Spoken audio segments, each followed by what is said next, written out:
Nyie nyumbu, sikiliza, mimi nafundisha physics na kemia tu.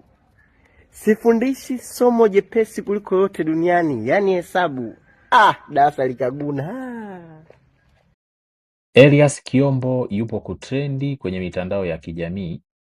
Huyu Elias Kiombo alikuwa ni TO 2006 Tosa Maganga, ambao ni shule ya sekondari tunaita advance, iko Iringa.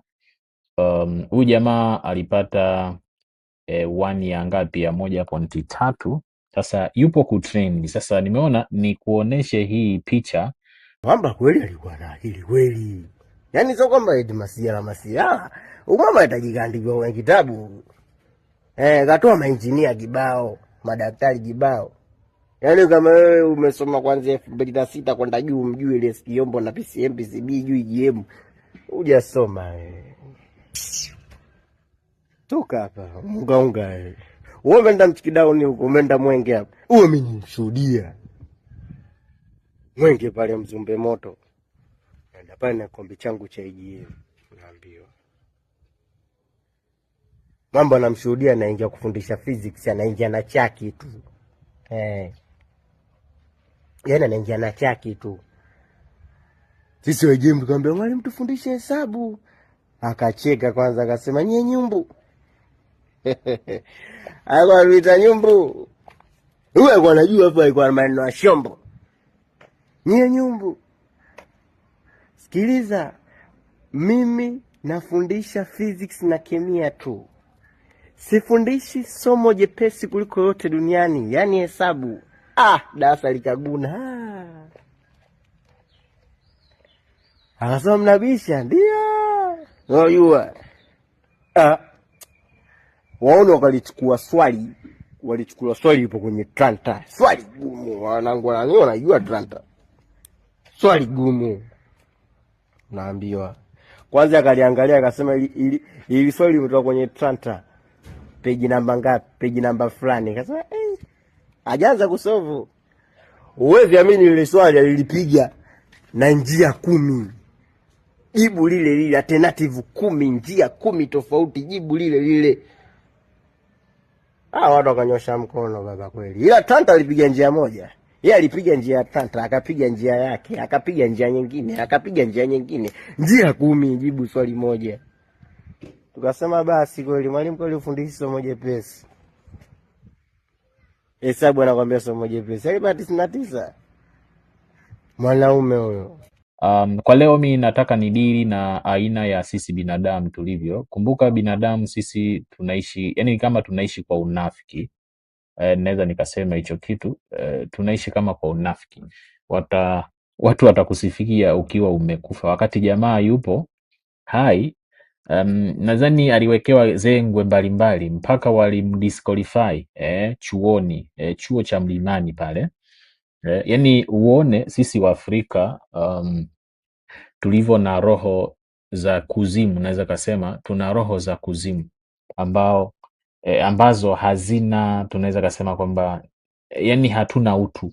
Yani ni watu ambao tuna chuki za kipumbavu na za kijinga, na ndio maana ukiangalia vizuri Afrika hatufanikiwi, kwa sababu tunakinzana na nguvu za ulimwengu. Nguvu za ulimwengu ziko hivi, kama hujawahi elewa, tutasoma hapa alafu nakupa na huyu mtu ambaye anaongea, utamsikiliza kidogo. Kuna mtu mbele yetu hapo, utamsikiliza vizuri. Sasa ni kwamba sisi asilimia kubwa tusichokuwa tunakijua ni kwamba tunakinzana na nguvu za ulimwengu zinavyotaka.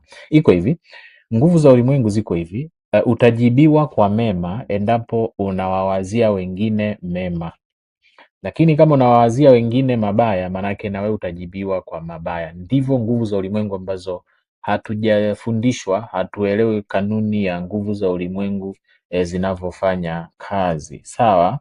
Ndio maana ukiwa na kinyongo na watu wa mafanikio ya watu fulani, jua kabisa moja kwa moja huwezi ukafanikiwa. Nakwambia hicho kitu. Yaani uko hivyo aidha kwa sababu uko na chuki na maendeleo ya watu wengine, ndio maana uko mazingira ya namna hayo, ndio maana hufanikiwi. Lakini ukiwa na ile tabia ya kupenda hata maendeleo ya wengine, manake tayari umwili wako una energize mafanikio, kwa sababu unawaza positively basi hata we mwenyewe unaenda kuona matokeo chanya. Sasa tusome huu ujumbe wa Aje Farm Mashamba Yanayotembea. Huyu jamaa ameandika vizuri sana, yani ndo anaweza kusema amefanya utafiti unavyotakiwa. Tusome, anasema kwa nini marehemu Erias Kihombo ametrendi sana nyakati hizi na kutrendi nyakati za uhai wake? Jibu: watu wengi watakusifia ukiwa maiti, kwa sababu binadamu ana asili ya ubinafsi na wivu, na hivyo ni vigumu sana kukuonesha kuwa unakubalika ungali hai. Wengi uhisi kwa kufanya hivyo watakupaisha zaidi. Kwa sasa Injinia Erias Kihombo ametrendi sana mtandaoni kwa sifa kedekede zinazoonesha uwezo wake wa akili ya darasani na staili yake ya kufundisha masomo magumu wa shobo na nyodo. Nyinyi manyumbu mmenielewa? Angewauliza wanafunzi wake wa masomo ya ziada tuition, hapo hakuna swali ambalo lingemruka. Alisovu maswali ya physics na chemistry kana kwamba ndiye aliyeyatunga. Hakutaka kabisa kufundisha somo la hisabati kwa sababu alisema ni somo jepesi kuliko masomo yote. Katika mtihani wa kidato cha 6 mwaka 2006 alipata alama 97 kwa masomo ya physics na chemistry na alama 99 kwa somo la hisabati, tunaita pure mathematics. Ni si mchezo, alikuwa kipanga kweli. Huyu alikuwa kipanga. Huyu jamaa alijijua anajua. Anamaanisha huyu jamaa alijijua anajua, na kweli alikuwa anajua. Wanafunzi wake wengine wanasema alikuwa na misifa huyo. Mmoja wao alisema Kihombo aliwahi kusovu swali moja gumu la physics kutoka kitabu cha Tranta kwa njia 10 tofauti. Hapo ndipo alijizoelea ujiko bongo nzima. Pamoja ya kuwa alikuwa genius, hakubahatika kutumika ipasavyo ili elimu yake iishi hata baada ya kifo chake. Maswali magumu ya kujiuliza juu ya hii nyota iliyozimika. Hakuna aliyeona kipaji chake.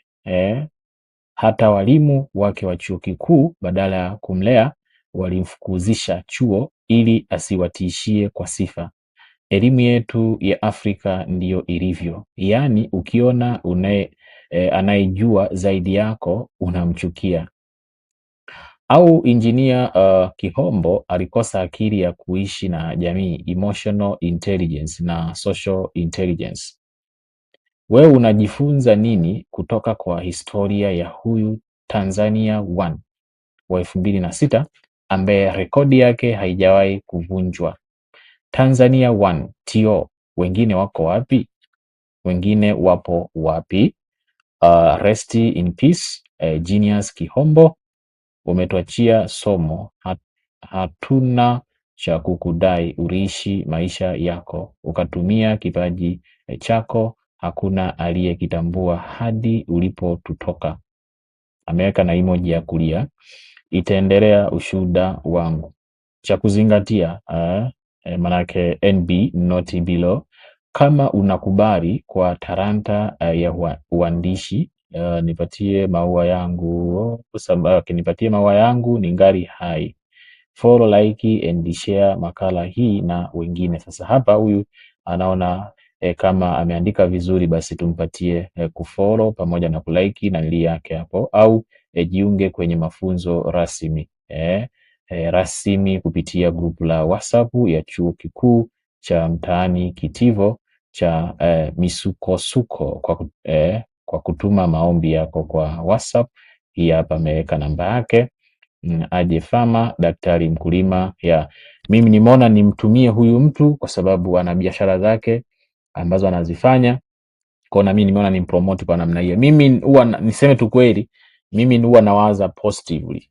Napenda watu wengine wafanikiwe. Huo mimi ndo tabia yangu, kwa sababu kuna kitu nimekuja kukigundua kwamba ukiwa unawaazia mema watu wengine, na wewe mafanikio yanakuja automatic. Na ni kweli nilichokuwa nakifanya hicho, ninapofanya hiki kitu mimi mwenyewe naona kuna maendeleo fulani, kwa sababu akili yangu imefunguka vizuri mno. Kwa nimeona nimtumie huyu na yeye mwenyewe nimpromote akiwa hai, sio kwamba uanze kumsifia mtu akiwa amefariki. Huo nao ni ujinga wa hali ya juu sana. Tabia ya kusifia mtu akiwa amefariki ni unafiki. Hata na hizi rambirambi, watu tunatoa rambirambi ati kisa tu mtu amefariki ndo tunajifanya tunampenda nini na nini, michango mingi unafiki mtupu. Mambo ya marambirambi, unafiki mtupu.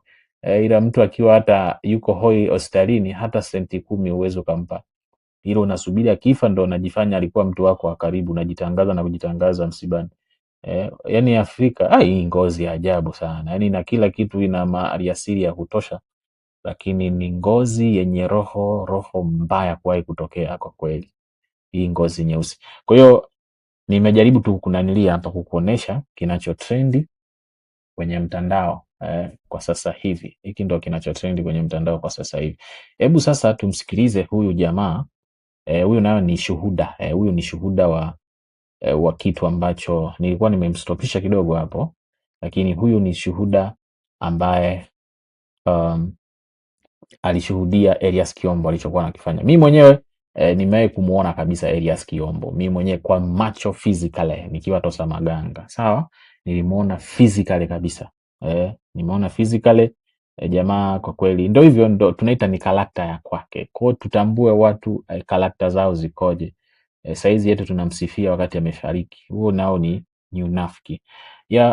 Asante, nikutakie siku njema. Hii ni YouTube mpya kwa ajili ya mambo ya masomo ya hisabati 2. Masomo ya hisabati 2.